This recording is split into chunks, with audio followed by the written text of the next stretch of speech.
Good morning. Good morning. Welcome to Google I/O. It's a beautiful day, I think warmer than last year. Hope you're all enjoying it. Thank you for joining us.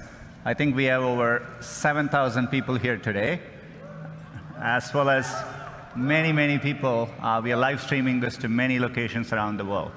So thank you all for joining us today. We have a lot to cover. But before we get started, I had one important business which I wanted to get over with. Towards the end of last year, it came to my attention that we had a major bug in one of our core products. It turns out we got the cheese wrong in our burger emoji. Anyway, we went hard to work. I never knew so many people cared about where the cheese is. We fixed it. The irony of the whole thing is I'm a vegetarian in the first place.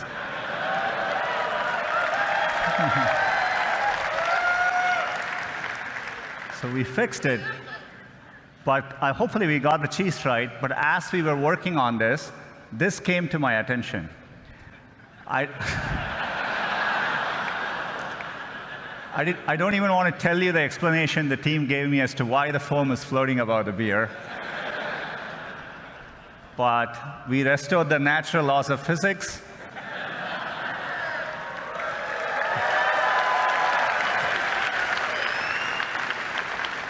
So all is well. We can get back to business. We can talk about all the progress since last year's I/O. I'm sure all of you would agree it's been an extraordinary year on many fronts. I'm sure you've all felt it. We're at an important inflection point in computing, and it's exciting to be driving technology forward. And it's made us even more reflective about our responsibilities. Expectations for technology vary greatly depending on where you are in the world or what opportunities are available to you.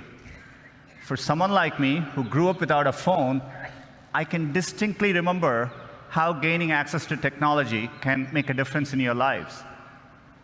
And we see this in the work we do around the world. You see it when someone gets access to a smartphone for the first time. And you can feel it in the huge demand for digital skills we see. That's why we've been so focused on bringing digital skills to communities around the world. So far, we have trained over 25 million people, and we expect that number to rise over 60 million in the next 5 years.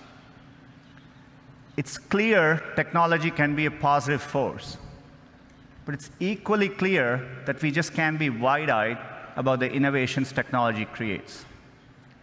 There are very real and important questions being raised about the impact of these advances and the role they'll play in our lives. So we know the path ahead needs to be navigated carefully and deliberately, and we feel a deep sense of responsibility to get this right. That's the spirit with which we are approaching our core mission to make information more useful, accessible, and beneficial to society. I've always felt that we were fortunate as a company to have a timeless mission that feels as relevant today as when we started. And we're excited about how we can approach our mission with renewed vigor thanks to the progress we see in AI. AI is enabling this for us to do this in new ways, solving problems for our users around the world. Last year at Google I/O, we announced Google AI. It's a collection of our teams and efforts to bring the benefits of AI to everyone. And we want this to work globally, so we are opening AI centers around the world. AI is going to impact many fields. And I want to give you a couple of examples today. Healthcare is one of the most important fields AI is going to transform. Last year, we announced our work on diabetic retinopathy, which is a leading cause of blindness, and we use deep learning to help doctors diagnose it earlier. And we've been running field trials since then at Aravind and Sankara hospitals in India, and the field trials are going really well. We are bringing expert diagnosis to places where trained doctors are scarce. It turned out, using the same retinal scans, there were things which humans quite didn't know to look for, but our AI systems offered more insights. Your same eye scan turns out holds information with which we can predict the 5-year risk of you having an adverse cardiovascular event, heart attack or strokes. So to me, the interesting thing is that more than what doctors could find in these eye scans, the machine learning systems offered newer insights. This could be the basis for a new non-invasive way to detect cardiovascular risk. And we just published the research, and we are going to be working to bring this to field trials with our partners.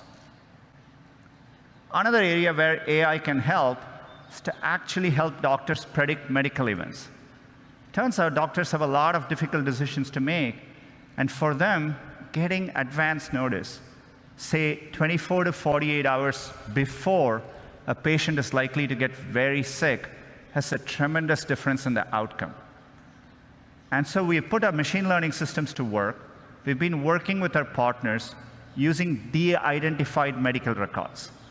And it turns out if you go and analyze over 100,000 data points per patient, more than any single doctor could analyze, we can actually quantitatively predict the chance of readmission 24 to 48 hours before, earlier than traditional methods. It gives doctors more time to act.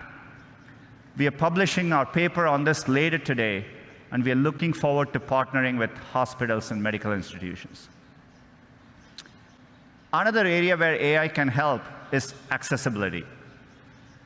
We can make day-to-day use cases much easier for people. Let's take a common use case. You come back home in the night and you turn your TV on. It's not that uncommon to see two or more people passionately talking over each other. Imagine if you are hearing impaired and you're relying on closed captioning to understand what's going on. This is how it looks to you. On a Danny Ainge level, but he's above a Colangelo level. In other words, he understands enough. As you can see, it's gibberish. You can't make sense of what's going on. So we have machine learning technology called Looking to Listen. It not only looks for audio cues, but combines it with visual cues to clearly disambiguate the two voices. Let's see how that can work, maybe in YouTube.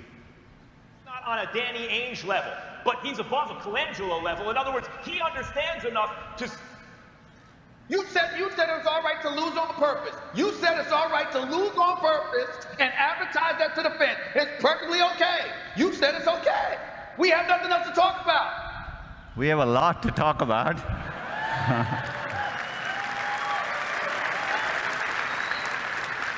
But you can see how we can put technology to work to make an important day-to-day use case profoundly better. The great thing about technology is it's constantly evolving. In fact, we can even apply machine learning to a 200-year-old technology, Morse code, and make an impact in someone's quality of life. Let's take a look.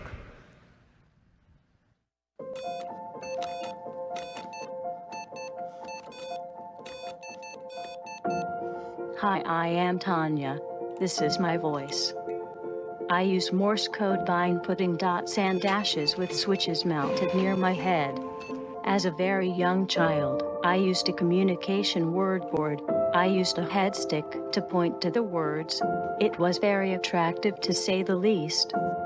Once Morse code was incorporated into my life, it was a feeling of pure liberation and freedom. See you later. I think that is why I like skydiving so much. It is the same kind of feeling. Through skydiving, I met Ken, the love of my life, and partner in crime. It's always been very, very difficult just to find Morse code devices, to try Morse code. This is why I had to create my own. With the help from Ken, I have a voice and more independence in my daily life. But most people don't have Ken. It is our hope that we can collaborate with the Gboard team to help people who want to tap into the freedom of using Morse code. Gboard is the Google keyboard. What we have discovered working on Gboard is that there are entire pockets of population in the world, and when I say pockets, it's like tens of millions of people who have never had access to a keyboard that works in their own language. With Tanya, we've built support in Gboard for Morse code. So it's an input modality that allows you to type in Morse code and get text out with predictions, suggestions. I think it's a beautiful example of where machine learning can really assist someone in a way that a normal keyboard without artificial intelligence wouldn't be able to. I am very excited to continue on this journey. Many people will benefit from this, and that thrills me to no end.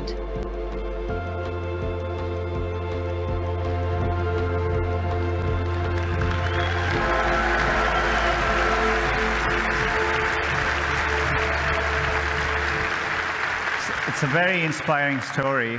We are very excited to have Tanya and Ken join us today at Google.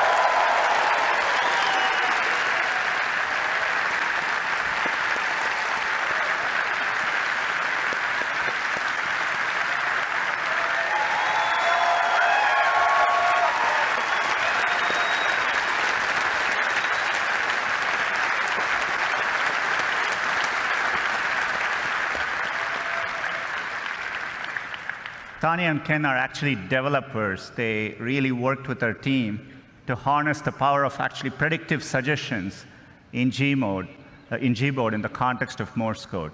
I'm really excited that Gboard with Morse code is available in beta later today. You know, it's great to reinvent products with AI.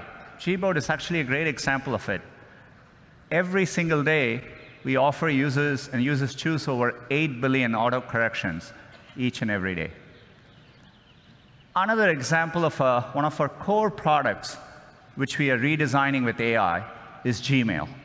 We just had a new, fresher look for Gmail, a recent redesign. Hope you're all enjoying using it.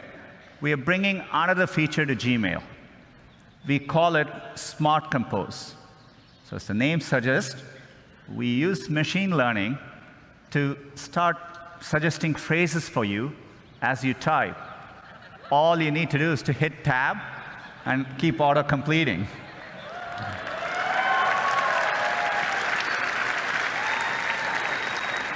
In this case, it understands the subject is Taco Tuesday. It suggests chips, salsa, guacamole.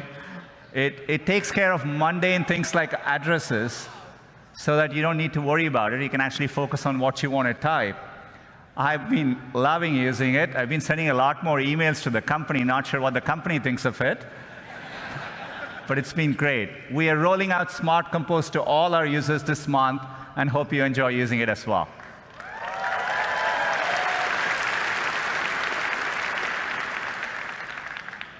Another product which we built from the ground up using AI is Google Photos. Works amazingly well and at scale. You know, if you click on one of these photos, what we call the photo viewer experience, where you're looking at one photo at a time, so that you understand the scale, every single day, there are over 5 billion photos viewed by our users each and every day. So we want to use AI to help in those moments. So we are bringing a new feature called Suggested Actions, essentially suggesting smart actions right in context for you to act on. Say, for example, you went to a wedding and you're looking through those pictures. We understand your friend Lisa is in the picture, and we offer to share the 3 photos with Lisa, and with one click, those photos can be sent to her. So the anxiety where everyone is trying to get the picture on their phone, I think we can make that better. Say, for example, if the photo in the same wedding, if the photos are underexposed, our AI systems offer a suggestion to fix the brightness right there, one tap, and we can fix the brightness for you. Or if you took a picture of a document which you want to save for later, we can recognize, convert the document to PDF, and make it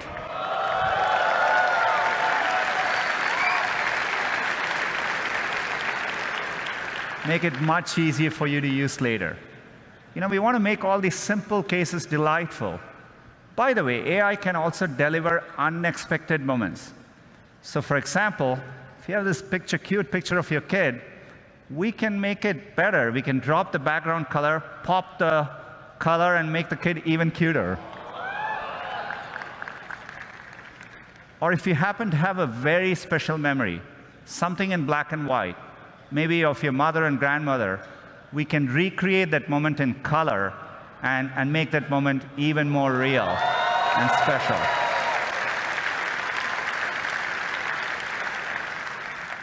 All these features are going to be rolling out to Google Photos users in the next couple of months. The reason we are able to do this is because for a while, we've been investing in the scale of our computational architecture. This is why last year we talked about our tensor processing units. These are special purpose machine learning chips. These are driving all the product improvements you're seeing today. And we have made it available to our cloud customers. Since the last year, we've been hard at work, and today I'm excited to announce our next generation TPU 3.0. These chips are so powerful that for the first time, we've had to introduce liquid cooling in our data centers. And we put these chips in the form of giant pods. Each of these pods is now 8x more powerful than last year. It's well over 100 petaflops. And this is what allows us to develop better models, larger models, more accurate models, and helps us tackle even bigger problems.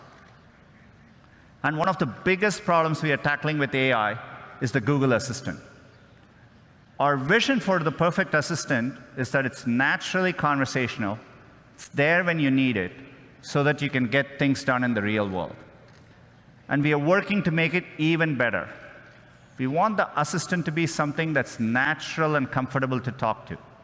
And to do that, we need to start with the foundation of the Google Assistant, the voice. Today, that's how most users interact with the assistant. Our current voice is codenamed Holly. She was a real person. She spent months in our studio, and then we stitched those recordings together to create voice. But 18 months ago, we announced a breakthrough from our DeepMind team called WaveNet. Unlike the current systems, WaveNet actually models the underlying raw audio to create a more natural voice. It's closer to how humans speak. The pitch, the pace, even all the pauses that convey meaning. We want to get all of that right.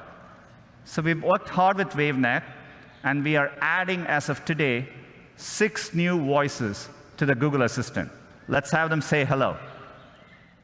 Good morning, everyone. I'm your Google Assistant. Welcome to Shoreline Amphitheater. We hope you'll enjoy Google I/O. Back to you, Sundar.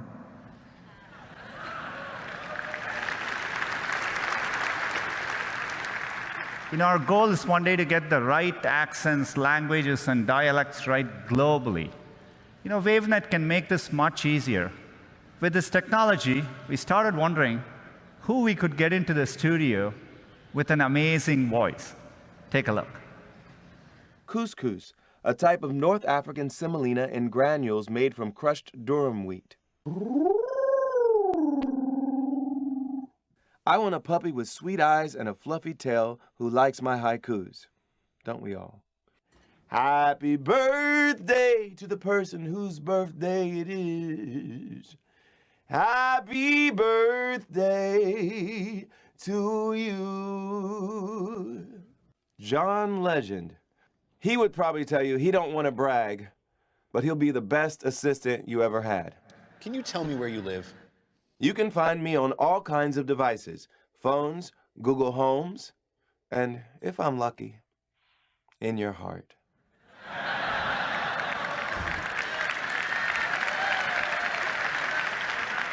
That's right. John Legend's voice is coming to the assistant. Clearly, he didn't spend all the time in the studio answering every possible question that you could ask. But WaveNet allowed us to shorten the studio time, and the model can actually capture the richness of his voice. His voice will be coming later this year in certain contexts so that you can get responses like this. Good morning, Sundar. Right now in Mountain View, it's 65 with clear skies. Today, it's predicted to be 75 degrees and sunny. At 10 a.m., you have an event called Google I/O Keynote. Then, at 1 p.m., you have margaritas. Have a wonderful day. I'm looking forward to 1 p.m. So John's voice is coming later this year. I'm really excited we can drive advances like this with AI. We are doing a lot more with the Google Assistant. And to talk to you a little bit more about it, let me invite Scott onto the stage. Hey Google, call Maddie. Okay, dialing now. Hey Google, book a table for 4. Sounds good. Hey Google, call my brother. Hey Google, call my brother. Text Carol. Can you text Carol for me too? Hey Google, who just texted me? Yo, Google. Kevin, that was great, but we haven't made Yo Google work yet, so you have to say hey. Hey Google. Hey Google. Play some Sia. Hey Google, play the next episode. Play The Crown on Netflix. All Channing Tatum movies. Okay. Yo, Google. That was great. Can we just get one where you say, hey Google? Hey Google, find my phone. Finding now. Whoa. Hey Google. Hey Google. Hey Google! Yo, Google, lock the front door. Okay, let's just go with Yo Google then. I'm sure the engineers would love to update everything. Yo. Hi, what can I do for you?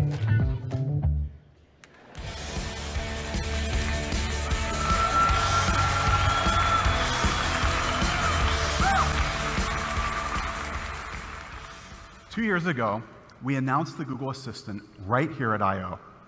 Today, the Assistant is available on over 500 million devices, including phones, speakers, headphones, TVs, watches, and more. It's available in cars from more than 40 auto brands, and it works with over 5,000 connected home devices, from dishwashers to doorbells.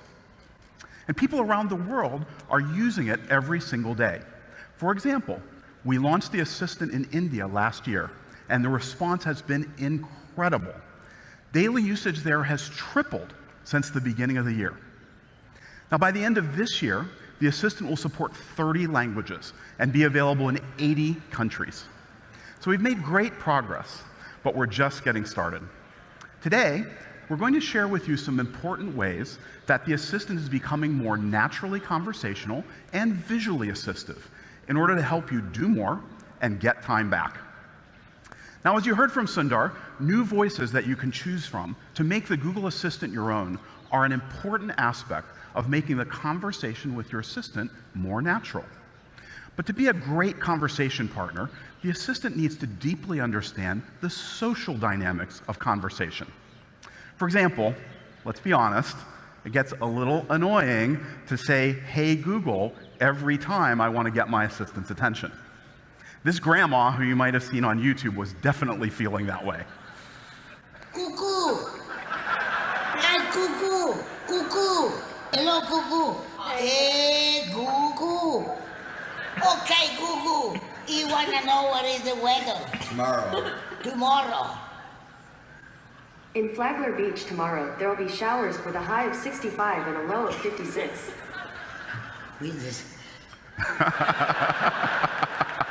Well, the assistant eventually worked for her, but it shouldn't be so hard. Now you won't have to say, hey Google, every time. Check this out. Hey Google, did the Warriors win? Yes, the Warriors won 118-92 last Sunday against the Pelicans. Nice. When's their next game? The Warriors' next game is today at 7:30 p.m., where they will be playing the Pelicans. Great. It's going to be fun to watch tonight. Hey, remind me to find my Kevin Durant jersey when I get home. Sure, I'll remind you when you get home. Now notice that I was able to have a natural back and forth conversation with my assistant without having to repeat hey Google for every follow-up request. Even more helpful, my assistant could understand when I was talking to it versus when I was talking to all of you. We call this continued conversation, and it's been a top feature request. You'll be able to turn it on in the coming weeks. Yeah. All right. So let's say it's almost game time. Hey Google, turn on the Warriors game and start the popcorn maker. Sure, here's the Golden State Warriors game on YouTube TV and turning the popcorn maker on. Oh, and can you dim the lights in the family room and in the kitchen? Sure, dimming the lights in the family room and in the kitchen. Now you'll notice that in both of these examples, I asked for multiple things at once. Something that feels really natural for us, but it's very difficult for computers to understand. It's something we call multiple actions, and we're rolling out this capability in the Assistant now. Now you might think, come on, it's easy. Just look for the and. But it's not always so straightforward. In this example, even though it has the word and, it's not 2 requests. It's actually just 1. But here, even though it looks very similar, the Assistant has to break it apart to form the 2 requests. In linguistics, it's called coordination reduction. Now, multiple actions can get way more complicated. So just for fun, hey Google, who was the governor of California when Kevin Durant was drafted, and what team drafted him? Arnold Schwarzenegger was the governor in 2007. Kevin Durant was drafted by the Seattle Supersonics. All right, just in case you were wondering. All right, so next, we've also been working on improving the conversation with the Google Assistant for families. Last fall, we launched our family experience for the Google Assistant. It provides family-friendly games, activities, and stories. We've continued to grow our library, and families have listened to over 130,000 hours of children's stories in the last 2 months alone. Now, as we continue to improve the experience for families, a concern that we've heard from many parents, including people on the team who have children, is, are kids learning to be bossy and demanding when they can just say, hey Google, to ask for anything they need? It's not a simple area, but one step that we've been working on is something we call Pretty Please. Some of the parents on the team have been testing it out with their families. Take a look. Hey Google, talk to Voicetron. Daddy, you forgot to say please. Okay, Google, please tell me a story. Thanks for saying please. Play, freeze, dance, please. What a nice way to ask me. Tell me a story, please. Thanks for asking so nicely. Once upon a time, there was a wacky walrus. Please help me with my homework. Please. Please. You're very polite. I know. So the Assistant understands and responds to positive conversation with polite reinforcement. Now, we've been consulting with families and child development experts, and we plan to offer Pretty Please as an option for families later this year. So, with new voices for your Assistant, continued conversation, multiple actions, and Pretty Please, AI is helping us make big strides so everyone can have a more natural conversation with their Assistant. And now I'd like to introduce Lillian, who's going to share some exciting things that we're doing, bringing voice and visual assistants together.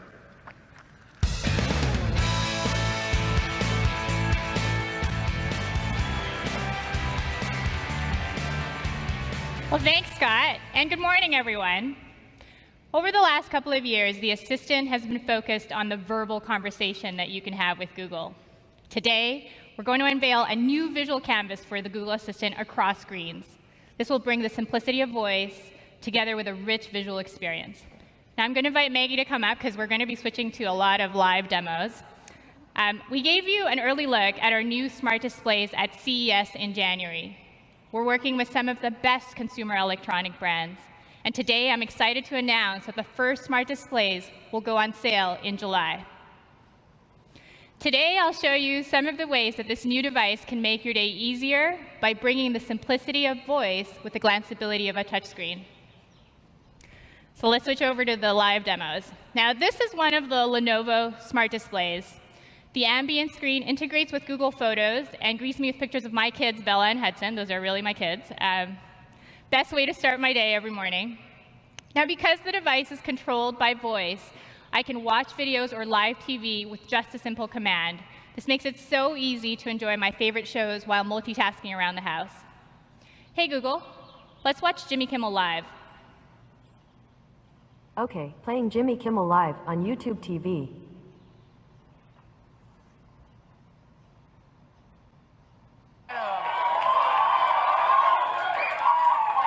I had a funny thing happen. Here's something from my life. I was driving my daughter to school this morning. So that's right. On YouTube TV, you will be able to watch all of these amazing shows from local news, live sports, and much more, and they will be available on smart displays.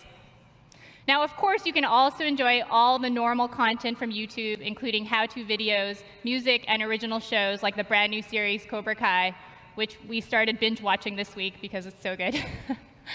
Now, cooking is another instance where the blend of voice and visuals is incredibly useful. Nick and I are always looking for simple, family-friendly recipes. Hey, Google, show me recipes for pizza bombs. Sure, here are some recipes. So we can choose the first one from Tasty. That one looks good. You see all the recipe details come right up, and we can just tap to start cooking. Sure, here's Tasty. So seeing a video demonstration along with the spoken instructions is a total game changer for cooking, especially when you have your hands full. Thanks, Maggie.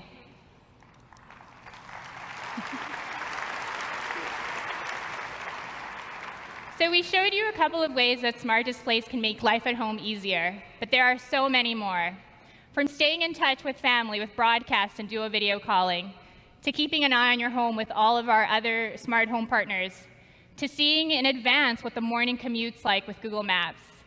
We're thoughtfully integrating the best of Google and working with developers and partners all around the world to bring voice and visuals together in a completely new way for the home.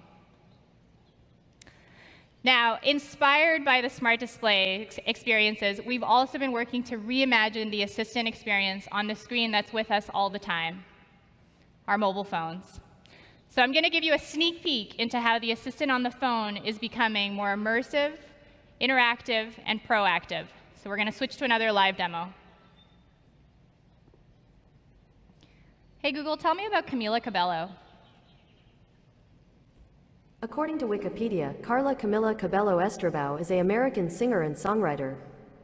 So as you can see, we're taking full advantage of the screen to give you a rich and immersive response. Here's another. Turn down the heat. Sure, cooling the living room down. And for smart home requests, what you can see here is we're bringing the controls right into your fingertips. And here's one of my favorites. Hey, Google, order my usual from Starbucks. Hello, welcome back to Starbucks. That's one tall, non-fat latte with caramel drizzle. Anything else? So no thanks.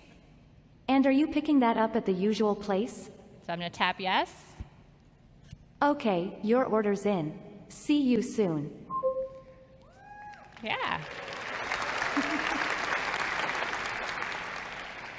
So we're excited to share that we've been working with Starbucks, Dunkin' Donuts, DoorDash, Domino's, and many other partners on a new food pickup and delivery experience for the Google Assistant.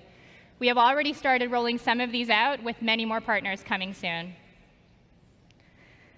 Now, rich and interactive responses to my requests are really helpful, but my ideal assistant should also be able to help in a proactive way.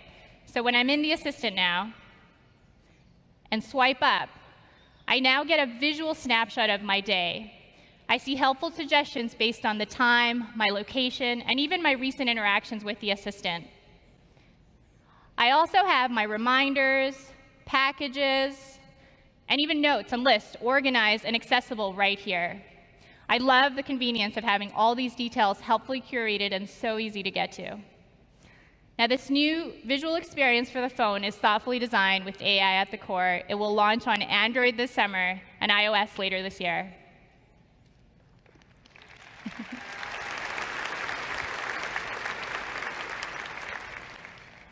Now, sometimes the assistant can actually be more helpful by having a lower visual profile. So like when you're in the car, let's say you should stay focused on driving. So let's say I'm heading home from work. I have Google Maps showing me the fastest route during rush hour traffic. Hey, Google, send Nick my ETA and play some hip-hop. Okay, letting Nick know you're 20 minutes away, and check out this hip-hop music station on YouTube.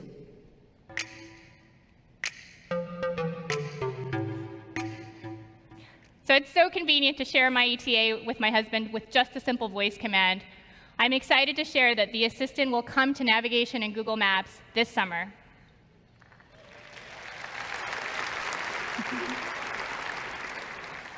So across smart displays, phones, and in Maps, this gives you a sense of how we're making the Google Assistant more visually assistive, sensing when to respond with voice and when to show a more immersive and interactive experience. And with that, I'll turn it back to Sundar. Thank you.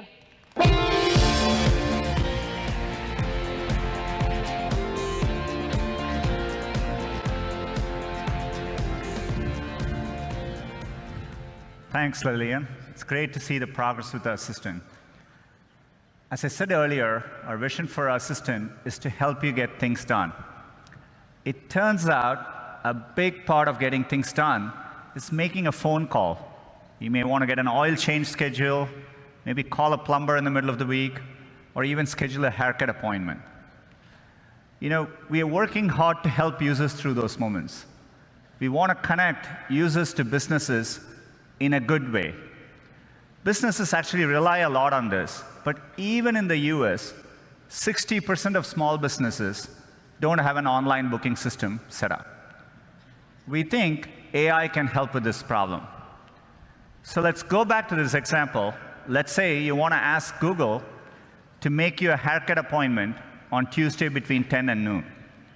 What happens is the Google Assistant makes the call seamlessly in the background for you. So what you're going to hear is the Google Assistant actually calling a real salon to schedule the appointment for you. Let's listen.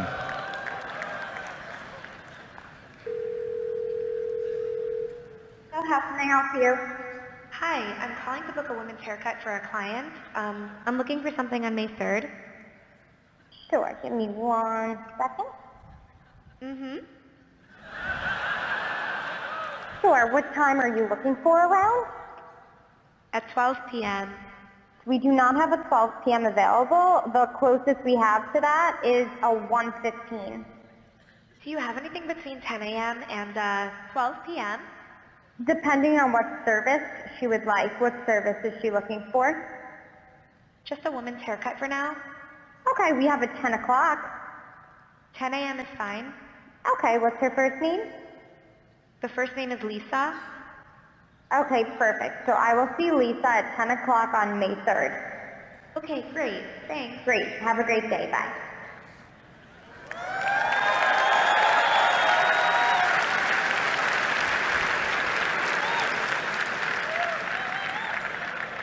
That was a real call you just heard. The amazing thing is the assistant can actually understand the nuances of conversation. We've been working on this technology for many years. It's called Google Duplex. It brings together all our investments over the years in natural language understanding, deep learning, text-to-speech. By the way, when we are done, the assistant can give you a confirmation notification saying your appointment has been taken care of. Let me give you another example. Let's say you want to call a restaurant, but maybe it's a small restaurant which is not easily available to book online. The call actually goes a bit differently than expected. So take a listen.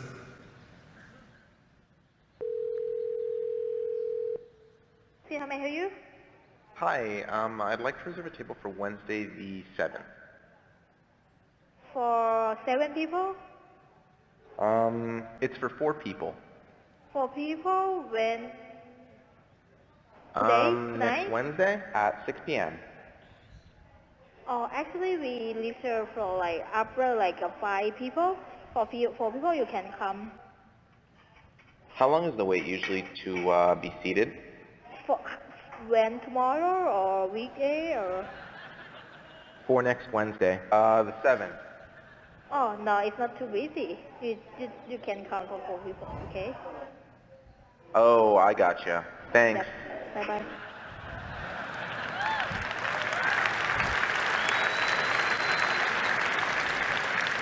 Again, that was a real call. We have many of these examples where the calls quite don't go as expected, but the assistant understands the context, the nuance. It knew to ask for wait times in this case and handle the interaction gracefully. But we are still developing this technology, and we actually want to work hard to get this right, get the user experience and the expectation right for both businesses and users. But done correctly, it'll save time for people and generate a lot of value for businesses. We really want it to work in cases, say if you're a busy parent in the morning and your kid is sick and you want to call for a doctor's appointment. So we're going to work hard to get this right. There is a more straightforward case where we can roll this out sooner, where, for example, every single day we get a lot of queries into Google where people are wondering on the opening and closing hours of businesses. But it gets tricky during holidays, and businesses get a lot of calls.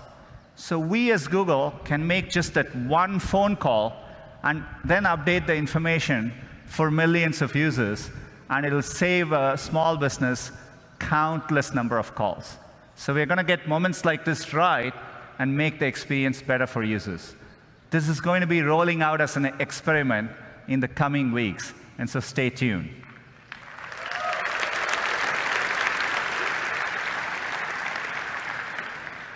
A common theme across all this is we are working hard to give users back time. We've always been obsessed about that at Google. Search is obsessed about getting users to answers quickly and giving them what they want.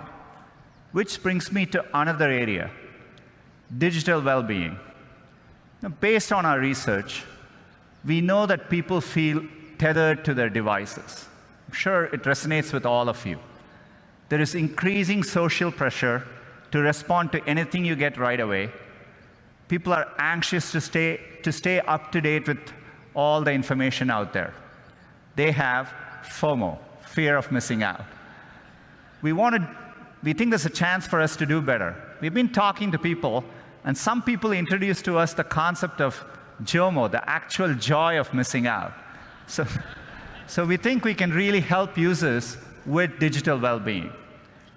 This is going to be a deep, ongoing effort across all our products and platforms, and we'll need all your help. We think we can help users with their digital well-being in 4 ways. We want to help you understand your habits, focus on what matters, switch off when you need to, and above all, find balance with your family. So let me give a couple of examples. You're going to hear about this from Android a bit later in their upcoming release, but one of my favorite features is Dashboard. In Android, we're actually going to give you full visibility into how you're spending your time. The apps where you're spending your time, the number of times you unlocked your phone on a given day, the number of notifications you got, and we're going to really help you deal with this better. Apps can also help. YouTube is going to take the lead, and if you choose to do so, it'll actually remind you to take a break. So for example, if you've been watching YouTube for a while, maybe it'll show up and say, hey, it's time to take a break. YouTube is also going to work to combine, if users want to, combine all their notifications in the form of a daily digest, so that if you have 4 notifications, it comes to you once during the day. YouTube is going to roll out all these features this week.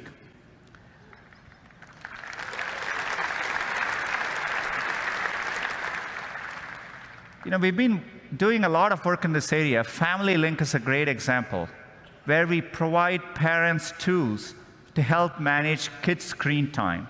And I think this is an important part of it. We want to do more here. We want to equip kids to make smart decisions. So we have a new approach, a Google design approach. It's called Be Internet Awesome, to help kids become safe explorers of the digital world. We want kids to be secure, kind, mindful when online, and we are pledging to train an additional 5 million kids this coming year. All these tools you're seeing is launching with our digital well-being site later today. Another area where we feel tremendous responsibility is news. News is core to our mission.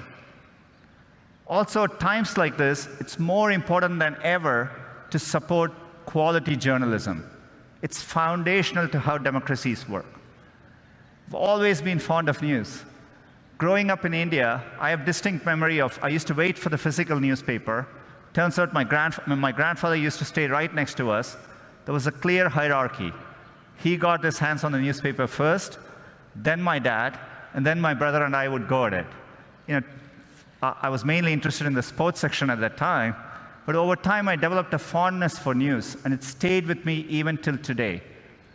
It is a challenging time for the news industry.